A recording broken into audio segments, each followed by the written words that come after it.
Bonjour à tous, on est le 1er septembre, c'est le jour de la rentrée pour beaucoup de gens et moi j'ai la chance de pouvoir aller dehors. Alors aujourd'hui je me situe dans le massif du Caroux.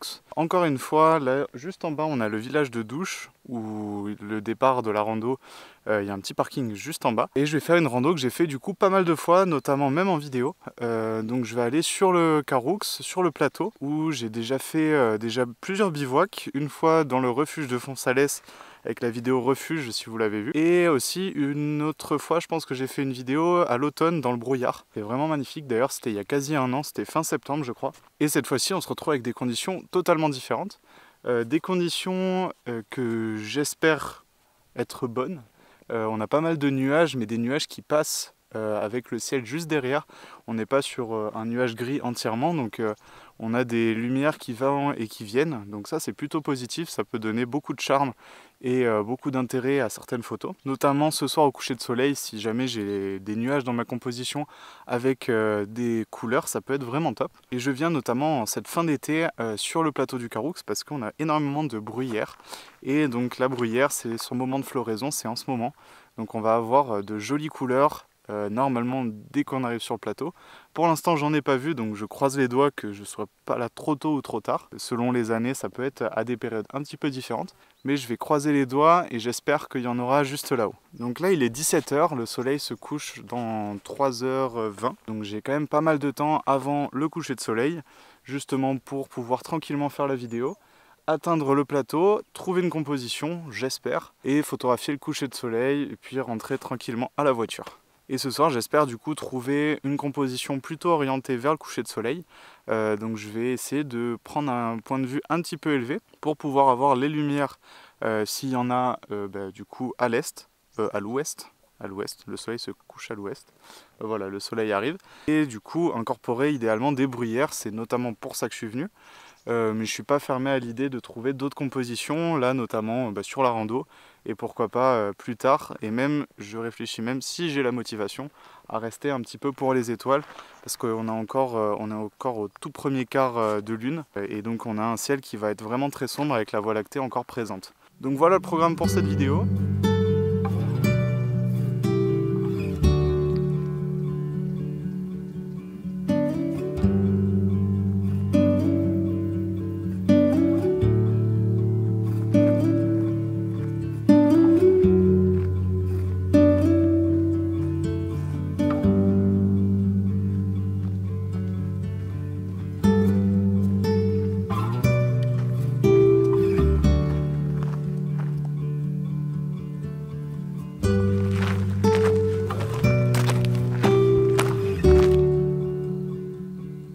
Bon, alors bonne nouvelle, il y a déjà de la bruyère qui est présente à cette hauteur là, donc normalement sur le plateau je devrais en avoir aussi.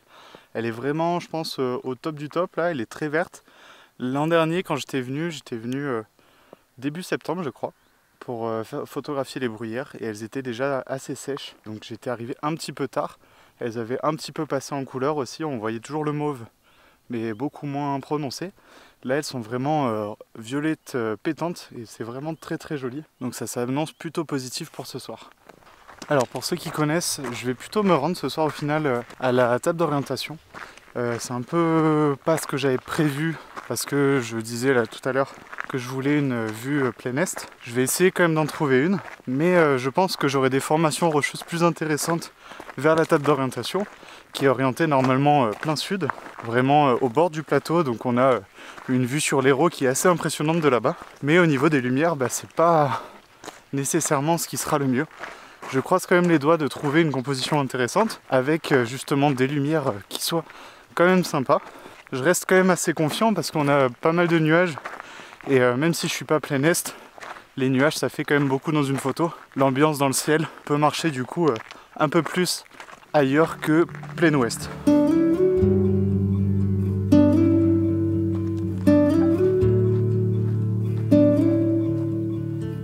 Alors c'est plutôt cool, là je suis arrivé sur le plateau, du coup j'ai une meilleure visibilité sur tout l'endroit où le soleil va se coucher, donc sur l'ouest et sur le ciel notamment, donc qui est au-dessus de moi, et on a un ciel vraiment très prometteur, à voir si ça bouge énormément parce qu'il y a quand même un petit peu je vois que les nuages bougent assez vite. Mais pourquoi je dis que c'est prometteur? C'est parce que déjà on a quelques petits nuages et surtout on a un petit voile très léger qui aura tendance, en général de mon expérience, à prendre de la couleur.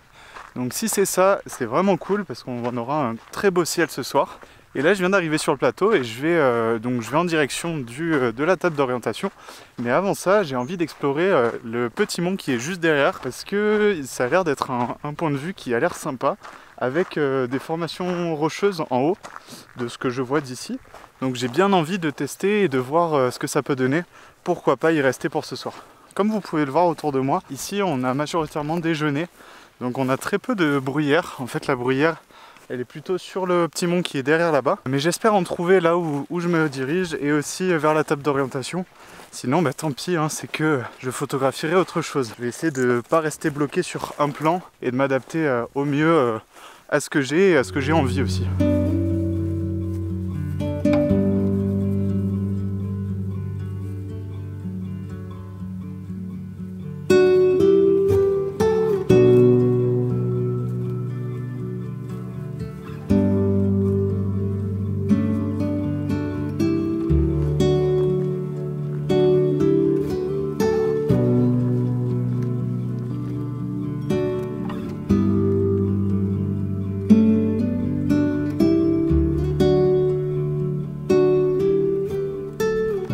Voilà arrivé du coup sur le petit point culminant que je voulais, et en fait il s'avère que c'est un genre de petit mont, donc là c'est très plat. On avait une petite montée là avec quelques amas rocheux ici et du coup ça a l'air de s'arrêter un petit peu plus loin, donc je vais aller voir si du coup on a un petit peu la colline qui redescend, parce que là justement je voulais avoir un peu une vue plongeante. Là pour l'instant d'ici j'ai pas une vue plongeante, même si on a quand même une vue sympa avec notamment une éventuelle composition que j'ai juste derrière ici. J'aime beaucoup cette forme triangulaire que prend cette roche, avec tous les genêts autour qui vont prendre une couleur assez sympa au niveau du coucher de soleil. Donc je garde ça en tête parce que ça peut être une photo vraiment très sympa à prendre tout à l'heure.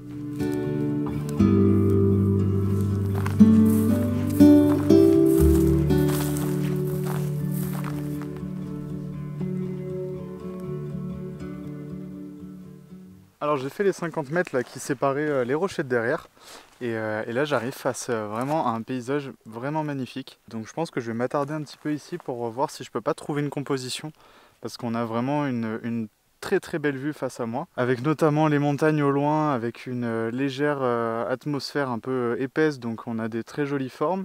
On a aussi de très belles pierres, des formations rocheuses ici, parsemées de petites bruyères encore en fleurs. Contrairement à ce que je disais tout à l'heure, je pensais que j'étais pile poil au top pour les bruyères. Et en fait, pas du tout, elles sont quasi toutes sèches, raides par la sécheresse, je pense, hein, parce qu'il a très peu plu. Là, l'objectif, ça va être d'essayer de trouver une photo direction plein ouest, voire sud-ouest, à voir ce que je trouve, avec un premier plan vraiment intéressant, trouver des roches qui ont une forme intéressante, qui mènent le regard du coup vers le reste de la vallée. Donc je vais tourner un petit peu là sur ce secteur-là, qui est pas immense. Il me reste un peu moins de 2 heures avant le coucher de soleil, donc j'ai quand même pas mal de temps pour essayer de trouver une composition et la peaufiner au mieux. Donc c'est cool, ce soir je suis pas dans le rush.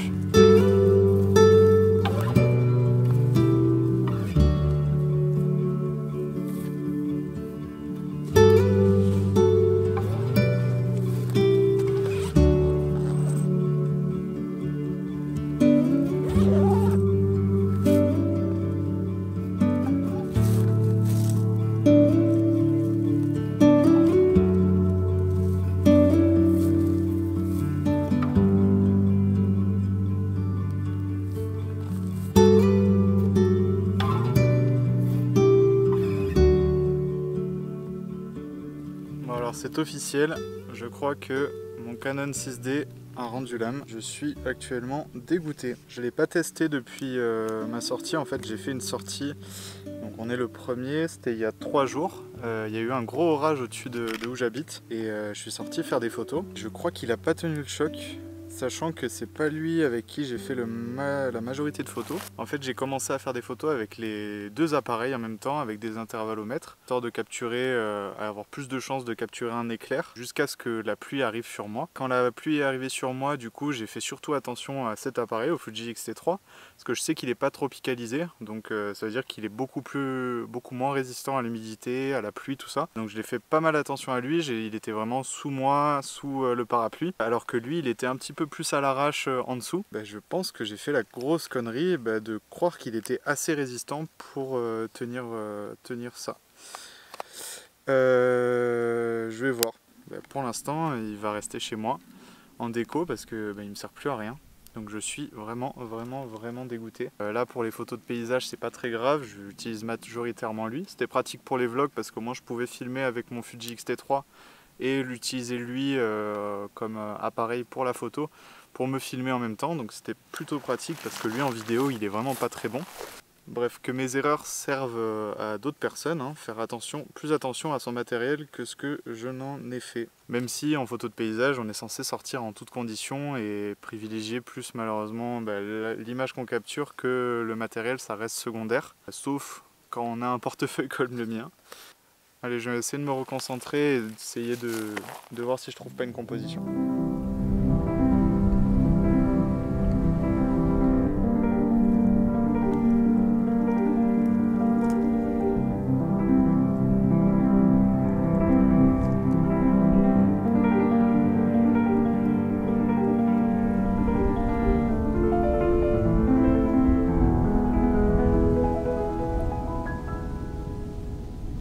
Bon alors je pense avoir trouvé des compositions assez intéressantes juste derrière moi, un petit peu en contrebas. Elles sont principalement composées, du coup mon sujet principal ça reste ces roches très imposantes qui sont beaucoup plus simples certes à composer, sachant que on les remarque très bien dans la végétation. Par contre la difficulté un peu c'est qu'elles sont assez chaotiques, il faut trouver une certaine harmonie là-dedans, une certaine géométrie on va dire, qui permet une bonne lecture de l'œil et que la photo soit pas trop fouillie. C'est ça pour moi qui fait une bonne photo, c'est que quand on la regarde elle paraît simple. Même si derrière il y a énormément de travail justement de placement, tout ça, elle paraît limpide en fait, on la regarde, on peut se balader dans la photo, regarder un petit peu partout, mais elle impacte assez rapidement. Et pour ça, du coup, il faut un sujet important, certes, il faut une bonne lumière, ça c'est ce qui ajoute à la photo et la rend encore plus intéressante. Et du coup, la composition, ça va être le placement par rapport au sujet et essayer d'avoir le meilleur alignement possible. Là, pour le coup, j'ai pas encore fait mon choix, j'ai pris des photos test là avec cet appareil, du coup, vu que RIP l'ancien, pour voir un petit peu ce que ça donnait. Je me suis baladé du coup sans trépied, sans rien, avec l'appareil à la main et à essayer de prendre différentes compositions. Donc là, comme vous l'aurez compris, je vais rester là ce soir. J'ai encore 1 heure avant le coucher de soleil. Donc là, je vais regarder toutes les photos que j'ai faites et en choisir une ou plusieurs parce qu'elles sont toutes dans le même secteur. Donc je vais peut-être essayer de rusher, d'en prendre plusieurs comme je fais souvent parce que j'ai toujours peur d'avoir qu'une photo et de me dire « Ah merde !» Une fois sur l'ordi, mince, elle fonctionne pas. Y a ça que j'avais pas vu, je sais pas, mais sur le terrain, on n'arrive pas forcément à tout voir.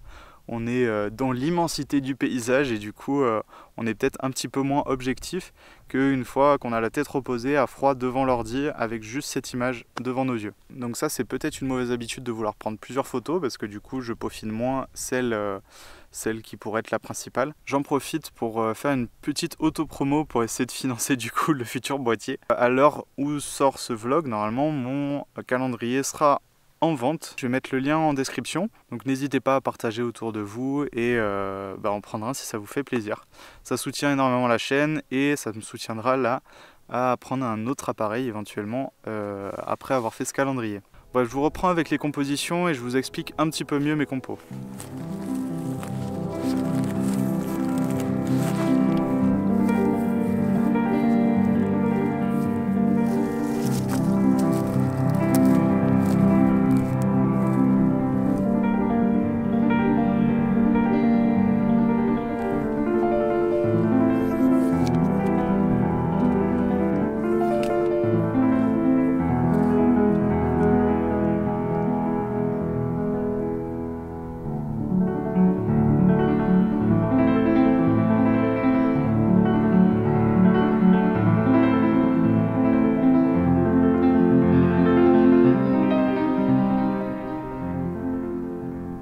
Alors je me suis fixé sur une composition, je pense que je vais rester là-dessus pour vraiment maximiser mes chances au final. Cette composition, elle est très intéressante je trouve. Je l'ai regardée quand même plusieurs fois, je l'ai analysée en zoomant un petit peu dessus, j'ai eu un peu de temps. C'est en fait du coup ces roches qui sont derrière moi, qui forment un genre de petite diagonale de bas à gauche de ma photo vers le centre et vers le soleil. Pourquoi je dis que c'est intéressant? C'est parce qu'on a une genre de similitude dans les formes qui se répètent. Donc on a des genres de triangles qui pointent vers ici, qui se répètent sur plusieurs couches successives, qui sont bien discernées. Donc on a le premier plan déjà qui forme un petit triangle, le deuxième juste là, on a un petit troisième rocher qui se détache de la végétation juste à environ 10 mètres. Et ensuite on a la vallée avec une dernière répétition, une petite montagne qui est vraiment qui se situe dans les gorges juste en dessous, qui vient rappeler du coup le reste des patterns. Et même dans la photo normalement on voit un peu le bord de la montagne juste derrière qui rappelle encore une forme triangulaire. À mon avis c'est cette succession, oula c'est dur à dire, de formes qui créent une certaine harmonie dans la photo. Après je fais bien attention à mes bords, je fais attention à ce qu'il n'y ait pas des choses parasites qui viennent entraver la photo et qui viennent un petit peu la parasiter. Je vais prendre cette photo sous deux formats, donc je vais le prendre en paysage et en format aussi portrait. L'avantage du format portrait c'est que je peux incorporer un tout petit peu du premier plan là où je me situe justement. Le soleil va se coucher dans 30 minutes mais sachant qu'on a les gorges juste derrière, on a quand même déjà des lumières qui sont en train de se perdre dans la gorge. Donc je vais prendre en photo continuellement un petit peu la scène pour voir ce qui fonctionne le mieux. Je vais prendre aussi des photos quand le soleil sera sous l'horizon, à voir comme ça je pourrai choisir les compositions qui fonctionnent le mieux. Au niveau technique, alors je vais me mettre à f9, ce qui me permet d'avoir normalement toute ma photo nette, sachant que je suis toujours à plus d'1 mètre, 1,50 m de mon premier plan. Ensuite je suis à ISO 80 pour le moment. Il y a un petit peu de vent mais ça reste raisonnable. Peut-être que quand le soleil se couchera, je vais peut-être augmenter un petit peu les ISO si jamais le vent vient faire un peu bouger le trépied. Et en dernière chose du coup c'est l'exposition. Là pour l'exposition je peux pas vous donner de chiffres nets, ça va dépendre du coup du soleil. Mais dans tous les cas je vais faire plusieurs expositions pour avoir des ombres bien exposées et aussi des hautes lumières bien exposées. C'est la difficulté de prendre des photos directement dans le soleil. Je vais voir aussi, je vais essayer de faire attention aux flares que crée le soleil dans l'objectif et qui crée du coup des petits halos de lumière que j'aime bien par exemple pour du portrait ou des choses comme ça, de la street photo, des choses où il y a un petit peu plus d'abstrait on va dire, mais pour des choses vraiment ancrées comme des paysages comme ça, j'aime pas trop quand il y en a. Donc je vais essayer d'éviter ça au mieux, soit les placer dans mon image pour que ils soient dans des endroits que je puisse cloner après et effacer sur Lightroom. Je vais aussi prendre des expositions avec mon doigt qui cache le soleil, ce qui me permettra ensuite d'assembler sur Photoshop une exposition de mon premier plan avec le doigt sur le soleil, donc aucun flair, et une autre exposition où il y aura le ciel sans rien, où je pourrai du coup mixer les deux et avoir le meilleur des deux mondes. Donc voilà, ce soir c'est assez technique quand même, ça va me demander pas mal de travail en post-production. Allez, on se retrouve avec le résultat.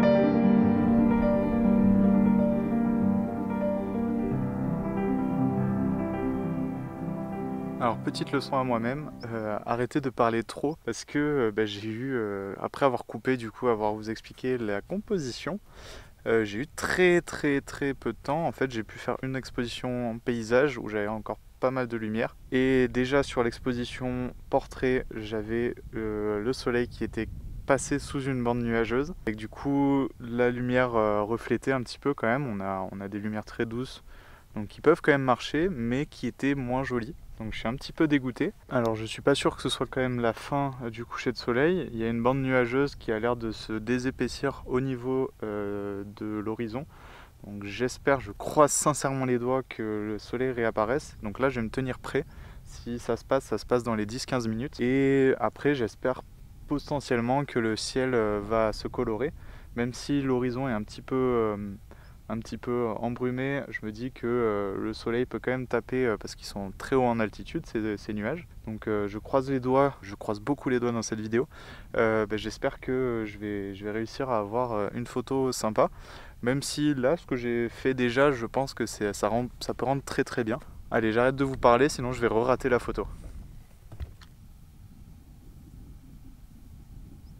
Alors finalement, c'était bien les dernières lumières. On a eu quand même un petit halo rouge à peine quand il est passé sous la bande nuageuse dont je parlais.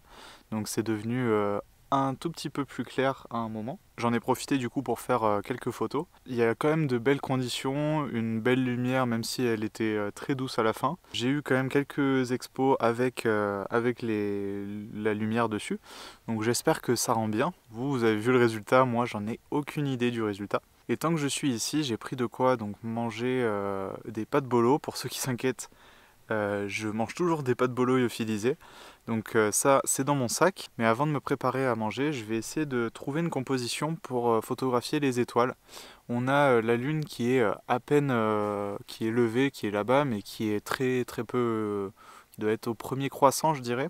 Donc elle fait très peu de lumière, donc ce soir on va avoir quand même énormément d'étoiles. Je vais essayer de faire encore après ma sortie au lac des Pises il y a quelques jours pour moi, je vais essayer de refotographier donc les étoiles avec ce que j'ai pu apprendre au lac des Pises. Tant qu'il fait encore clair, je vais en profiter pour me balader avec mon 16 mm f1.4 pour essayer de voir un peu des angles ou essayer de trouver des photos pour la nuit. Et dès que j'aurai trouvé ma composition, je m'arrêterai, je me mettrai là, je me poserai et je pourrai me faire à manger du coup en attendant qu'il fasse vraiment nuit noire.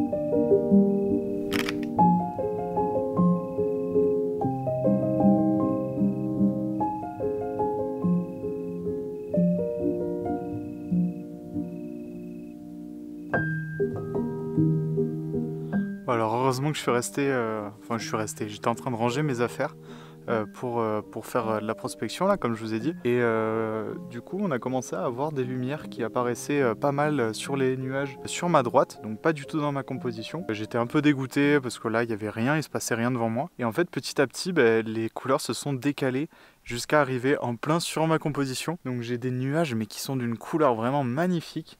Qui sont rouges, rosés, orange, qui sont incroyables, qui rentrent pile poil, qui sont au niveau de l'horizon, donc qui sont vraiment bien ancrés dans la composition. Donc j'ai vite ressorti l'appareil, j'ai vite ressorti le trépied et j'ai pu du coup capturer la photo avec un ciel très très intéressant. Reste à voir si sans le soleil la photo fonctionne toujours, sachant que du coup ça donne beaucoup moins de relief et ça le rend un petit peu plus plat. Bref, j'espère que cette vidéo vous aura plu. Si vous l'avez aimé, n'hésitez pas à vous abonner, à liker, à partager, à commenter. Moi je vais manger et je vais faire quelques photos des étoiles. Donc n'hésitez pas à me suivre aussi sur les réseaux sociaux. C'est là que vous verrez si j'ai des belles photos des étoiles. Bref, d'ici la prochaine vidéo, moi je vous dis ciao.